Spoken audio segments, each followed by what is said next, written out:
A Marine sniper was handcuffed on his own street. Then a 4-star general walked into the courtroom and changed everything. "Put your hands where I can see them." The words tore through the still afternoon like a crack of thunder. Darius Coltrane didn't move. Not because he was scared, not exactly, but because his instincts told him that one wrong step might be the last thing he ever took. He was standing in front of his neighbor's house in Roanoke, Virginia. A half-rusted toolbox lay open on the bed of his Ford pickup, and the sun glared off the dog tags that peeked through his t-shirt. He'd just finished helping Mrs. Garner, a woman old enough to have known his grandmother, fix a broken wooden fence that separated her property from the street. She'd called him a blessing, handed him a glass of sweet tea, and shuffled back inside. And now, 5 police cruisers boxed in his truck. 2 officers aimed their weapons. The others shouted overlapping commands, hands twitching near their holsters, all for helping a neighbor on a Tuesday afternoon.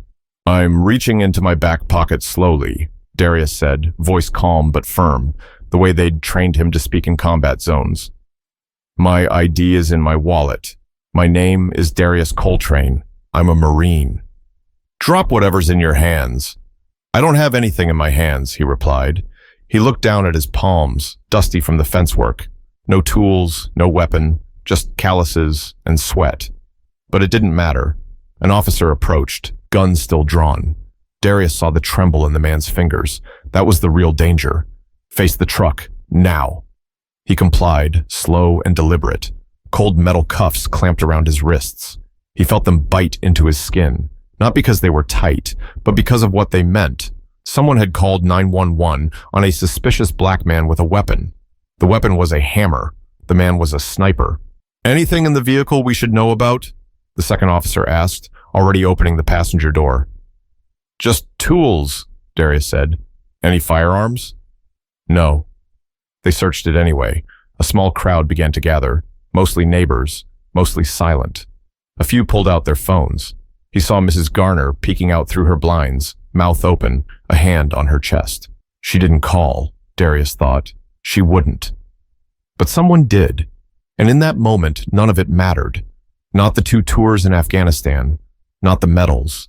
Not the night he saved 3 of his brothers during an ambush outside Sangin. Not the years of discipline, of service, of loyalty.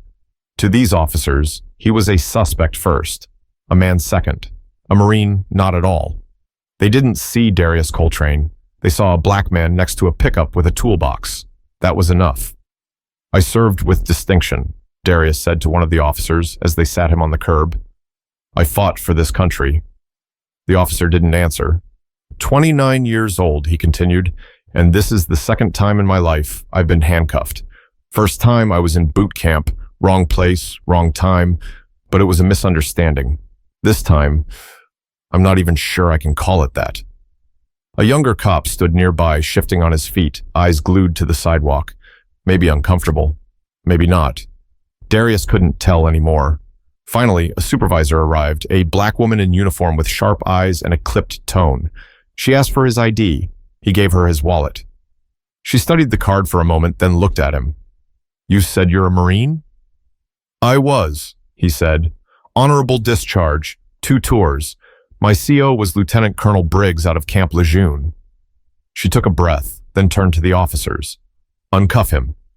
The cuffs came off. No apology, no explanation, just unlocked metal and silence. Darius stood up and rubbed his wrists. His voice didn't shake, but his hands did. "You okay, sir?" she asked. He didn't answer right away. "I will be," he said. But that was only the beginning. The next morning, Darius didn't turn on the news. He didn't scroll through Twitter. He didn't answer the dozen missed calls from friends back on base. He just sat on the back porch of his small home on Melrose Avenue, drinking black coffee and watching the wind pull at the trees, trying to pretend that yesterday didn't happen. But the world had already seen it. Mrs. Garner's grandson, Malik, had posted a video to Facebook, shaky phone footage of Darius in handcuffs, surrounded by police. It had been viewed over 300,000 times in 12 hours. His name was trending locally. Marine profiled in Roanoke. The caption read, "This man fought for us, and look how they treat him." By noon, the local news van was parked outside his house. It wasn't just strangers either. People he hadn't heard from in years were reaching out. Former squad mates, drill instructors, even his old roommate from deployment who once swore he'd never use social media. "Bro, that was you? You good, man? What happened? Tell me what you need. I'm ready to ride." He appreciated the support, but he also knew the internet was fickle. Outrage faded fast. In a few days, people would move on until the next video. He had no interest in being anyone's symbol. But then he got a phone call that shifted something inside him. "Is this Corporal Darius Coltrane?" "Yes." "This is Commander Layla King. I'm with the Marine Forces Public Affairs Office. I need to speak with you about what happened on Tuesday." Darius stood up from his chair without realizing it. "Go ahead." "We're aware of the incident," she continued. "It's making its way through the channels. Command is watching closely." He didn't respond. "You don't have to say anything, Corporal. I just want you to know you're not invisible." He hung up, and for the first time in days, something cracked open in him. Not anger, not fear. A strange mix of frustration and hope. By Thursday, he was called to appear in court, not as a defendant, not as a plaintiff, but as a witness. The city had opened an internal review. The officers claimed the call they responded to reported a man with a gun. Body cam footage showed no aggression, no weapon, no threat. But there were rules. There were procedures. And Darius, despite everything, was following them. His lawyer, a retired Navy JAG named Trevor Holcomb, laid it out plainly. "You're not suing. Not yet. You're just speaking. Just telling your story. But we're not walking in there quiet. Understand?" "Yeah," Darius said. "I understand." The night before the hearing, he met with a group of local veterans at the VFW post on 9th Street. He didn't know what to expect. Maybe a few old-timers in faded hats, telling war stories over cheap beer. But the room was packed. Army, Navy, Air Force, Marines, young, old, men, women. A few had served with him. Most hadn't. Didn't matter. A white guy named Brian stood up and said, "I didn't go to war, so a guy like Darius gets treated like that at home." A woman in her 50s added, "My son's black, he's 19. He's shipping out to boot camp next month, and I'm scared for him. Not in battle, but here." Darius didn't say much. He just nodded, took it all in. They weren't just angry, they were ashamed. Because if it could happen to him, it could happen to any of them, or their kids. But the real shock wasn't who showed up to support him. It was who showed up next. The courthouse in Roanoke wasn't grand. No marble columns, no vaulted ceilings. Just a low, rectangular building with flickering fluorescent lights and vending machines that barely worked. Darius had been inside before, jury duty, traffic tickets, but this felt different. This time, all eyes would be on him. His lawyer met him on the front steps. Holcomb was wearing a Navy suit that looked like it had seen more courtrooms than weddings, a scuffed briefcase in one hand and a half-drunk cup of gas station coffee in the other. "You ready?" he asked. Darius adjusted the sleeve of his button-down shirt. His wrists were still raw from the cuffs, though he hadn't told anyone. "I guess," he said. "Don't guess. Be ready."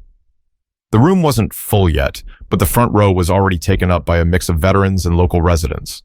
A group of Marines sat in full-dress uniform, backs straight, faces hard. One of them gave Darius a subtle nod as he entered. It wasn't a greeting, it was a warning. Speak the truth. The judge called the session to order. The officers involved weren't present. "Administrative leave," the clerk whispered. The city attorney read the initial report. Same old language. Responded to call. Possible weapon. Reasonable suspicion. Holcomb leaned over.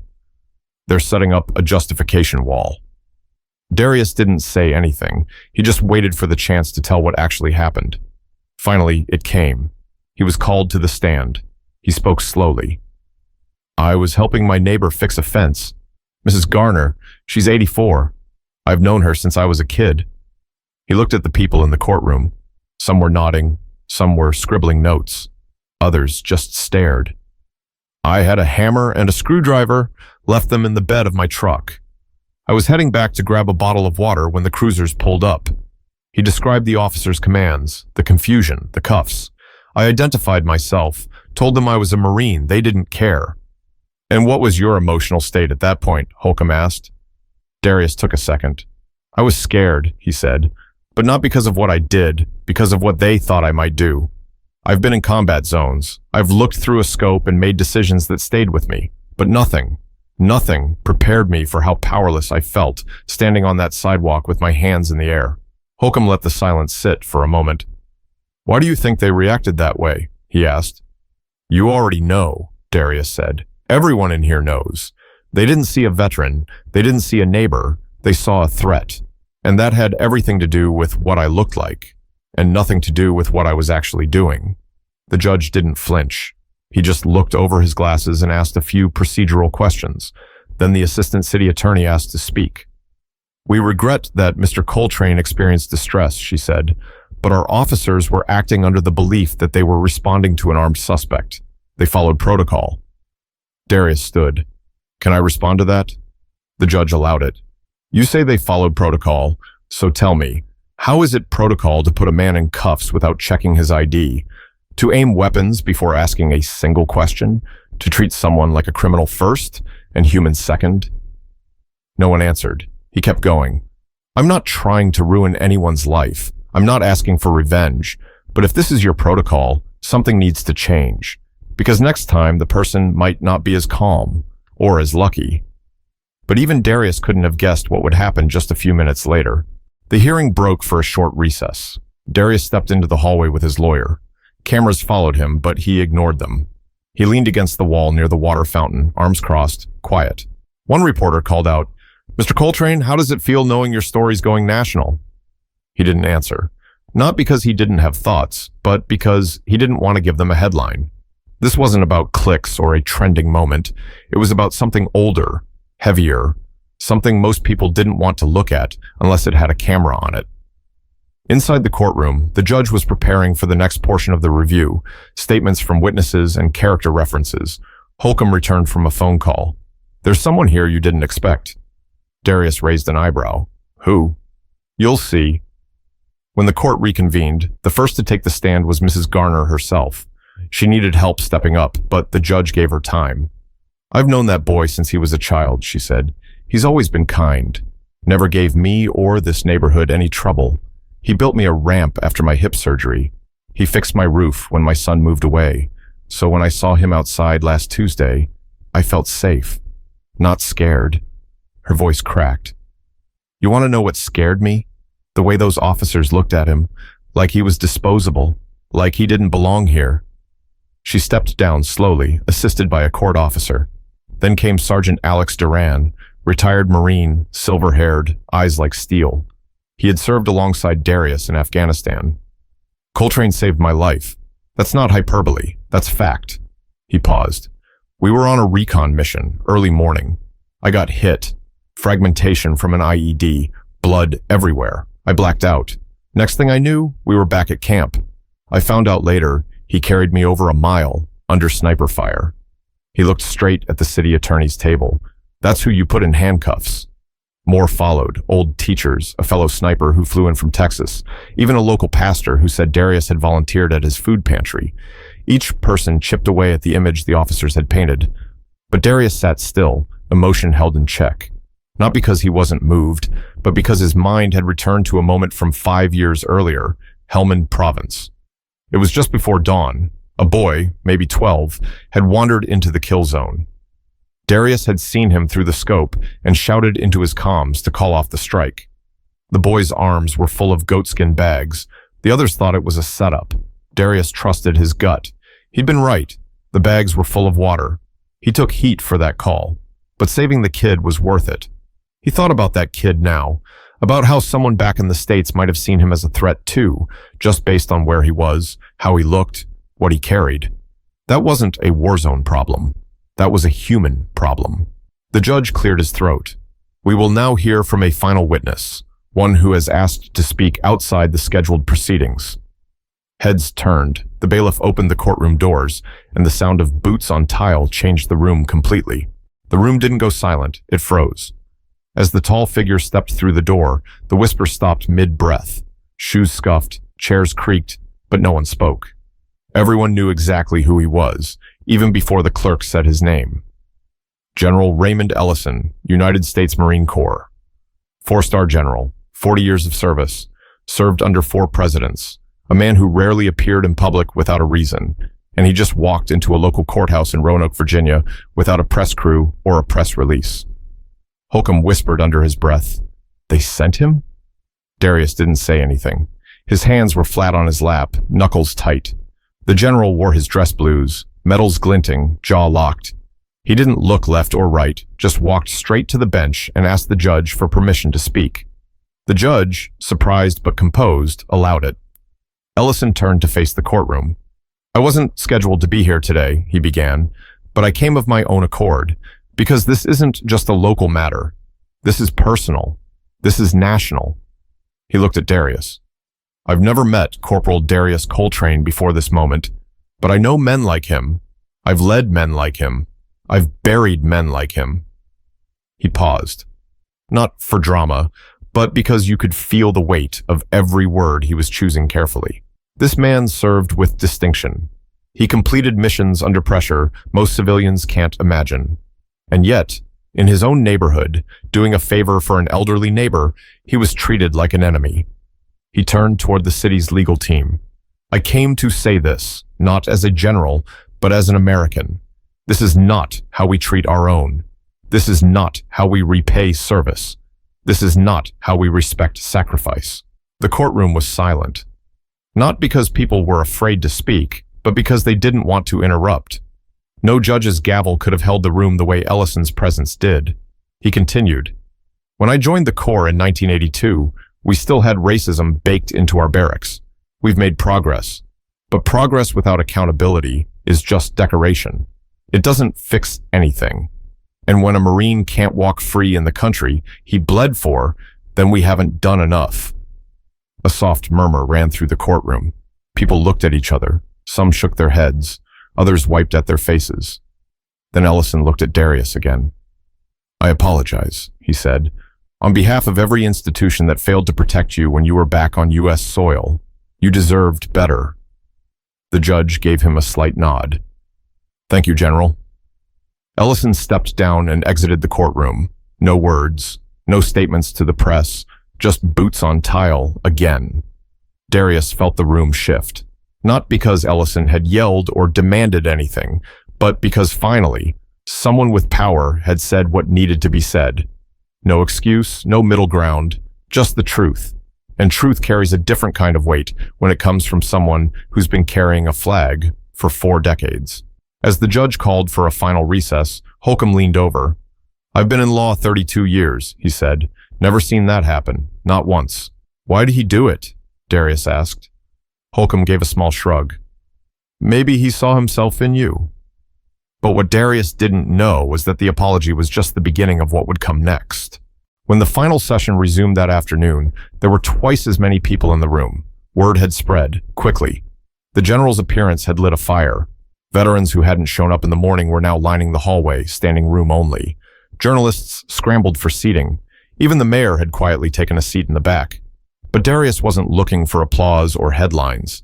He just wanted one thing: to be treated like a man. And he was still waiting for someone from the police department to say they got it wrong. He wasn't naive. He didn't expect miracles. But what hurt more than the cuffs, more than the silence, more than the assumptions, was the absence of accountability. No officer had come forward. No statement had been issued. It was all buried under procedure. The judge entered. Gavel hit once. "We'll now hear closing statements. Then I'll issue my recommendation to the city's internal review board." The city attorney stood first. This incident, while unfortunate, was not malicious in nature. Our officers acted under the information provided to them at the time. While the outcome may have been distressing, it's important to recognize the intent was public safety. Holcomb didn't rise right away. He waited a beat, eyes fixed on the papers in front of him. Then he stood, calm as ever. Public safety is not an excuse to trample someone's dignity. He pointed to Darius, who sat straight-backed, his face unreadable. This man is not a footnote. He is not a moment of bad luck. He is a living reminder of how deeply flawed our assumptions can be. Then he turned toward the judge. Let's be honest. If Corporal Coltrane were a white man with a hammer in his hand and a Marine sticker on his bumper, he wouldn't have been cuffed. He would have been offered a bottle of water. A small stir rippled through the rows. The judge didn't interrupt. I'm not here to burn the system down, Holcomb continued. I'm asking you to acknowledge that something broke that day, something that deserves more than paperwork and procedural reviews. He sat down. The judge took off his glasses and folded his hands. Mr. Coltrane, he said, you're not on trial here, but the way you've carried yourself has shown this court more about character than any report ever could. He leaned back. This court will recommend a full policy review of the department's use of force protocol in cases involving non-violent calls. Furthermore, we will be recommending that officers involved receive updated de-escalation and bias training. That was the legal version of a small victory. Not enough, but not nothing. Darius didn't smile, but his shoulders eased slightly. Then the judge said something unexpected. And Corporal Coltrane, I want to thank you personally for your service and for your restraint. You've reminded this courtroom of something it tends to forget. Respect must go both ways. As the room emptied out, people came up to shake Darius's hand. Some hugged him, a few cried. One young black man, barely 18, walked up and simply said, "Thank you." Darius looked at him for a long moment. For what? For not staying quiet. He nodded and walked away. Holcomb and Darius stepped outside. The sun was lower now, shadows long across the sidewalk. The crowd was still there, veterans in uniform, neighbors, strangers with signs that read, "We see you, Darius," and "Fix the system." One local reporter stepped forward, mic in hand. "Do you have anything you want to say to the public?" Darius thought about it, then shook his head. "I've said what I needed to say. I'm going home." But the world wasn't finished listening. Not yet. Darius didn't want to do interviews. He didn't want to be a face on the screen or a meme with bold text and angry hashtags. But 3 days after the hearing, a letter arrived at his front door, hand-delivered, no postage. Thick envelope, gold trim. It was from the Pentagon. Inside was an invitation, an official one. The Secretary of Defense was holding a closed-door forum in Norfolk. Topic: bias in law enforcement responses to veterans of color. Darius's name was printed on the docket. At first he laughed. It wasn't a joyful laugh. It was the kind you let out when something stops being ridiculous and starts being real. He'd spent years avoiding attention. He did his job, came home, kept quiet, and now people at the highest levels wanted to hear from him. He sat on his porch that night with his cousin Keon. "You gonna go?" Keon asked. "I don't know." Keon tossed a pebble into the grass. "You didn't ask to be here, D, but you're here now." Darius went. He didn't wear a suit or uniform, just a button-up shirt and slacks. No medals, no ribbons, just his name tag and calm voice. There were military officials, researchers, policy experts, and a few other veterans who had been through similar experiences. One Navy pilot named Shanice told a story that sounded all too familiar. Mistaken identity, weapons drawn, no apologies. Another former Army officer, a Latino guy named Ruben, talked about getting pulled over 5 times in 1 year. Always random checks. Always silence when the badge saw the military sticker on his bumper. Darius listened, then stood up. "I'm not here because I want justice just for me," he said. "I'm here because I know how close I came to being a headline, a body instead of a story." He took a deep breath. If we say we honor veterans, we can't just mean parades and bumper stickers. We've got to mean dignity. We've got to mean accountability. He sat down, and the room was quiet for a long time. After the session, the Secretary of Defense approached him. "You said what a lot of us have been trying to say in boardrooms for years. You said it cleaner." Darius didn't know what to say. "You still thinking about re-enlisting?" the Secretary asked with a half smile. "No," Darius said. "Not anymore." "Good," the man replied. "You're needed out here." The next week, the Roanoke Police Department issued a public apology, not a press release, a real statement, read by the chief, who admitted their initial approach had been rushed and misinformed. The officers involved were reassigned, pending additional training and review. One quietly resigned. Darius didn't celebrate. It wasn't about punishment. It was about change. And change wasn't a moment. It was a direction.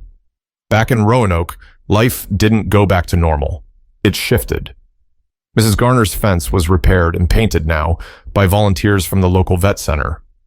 Teenagers from the neighborhood knocked on Darius's door just to ask about the Marines, about discipline, about life.